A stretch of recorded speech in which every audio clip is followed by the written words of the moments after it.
বলছেন ওইটাই হইব। আপনি টেনশন করিয়েন না, আপনি আমার কাজের ব্যবস্থাটা কইরা দেন। আর টাকা আমার কাছে আছে, টাকা নিয়ে কোনো সমস্যা হইব না। কিরে মানি ব্যাগে টাকা কই? এখানে তো টাকা রাখছিলাম আমি। কি তোর কাছে এখন টাকা আছে না? তুই খাইতে পারস না, রাস্তায় ঘুমাস। আমি তোরে নিয়ে এলাম আমার রুমে, খাওয়াইলাম, থাকতে দিলাম। থাক ভাই, কিছু মনে করেন না, আপনি ঘুমান। দিন শেষে আমার সাথে তুই বাটপারি করলি, আমার টাকা চুরি করে এখন টাকা আছে তোর কাছে, সেই টাকা তুই মাইন ছেড়ে দিবি?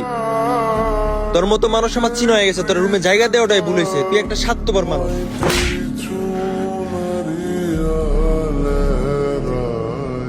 ভাই আপনি আমার ভুল বুঝতেছেন, আমি টাকা চুরি করি নাই।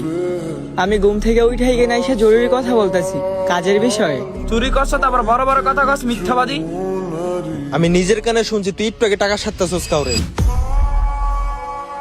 ভাই আপনি নিজের কানে ঠিকই শুনছেন, আমি আরেকজনের টাকা সাথেছিলাম, কিন্তু এটা অন্য বিষয়ে। আর আপনি বলতেছেন না আমি টাকা চুরি করছি। ভাই টাকা চুরি আপনার রুমের একজনই করছে।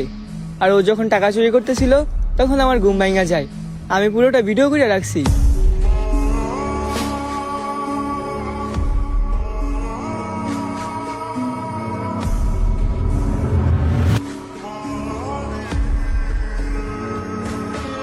দেখছেন ভাই, টাকা আমি চুরি করি নাই, টাকা আপনার রুমের মানুষই চুরি করছে।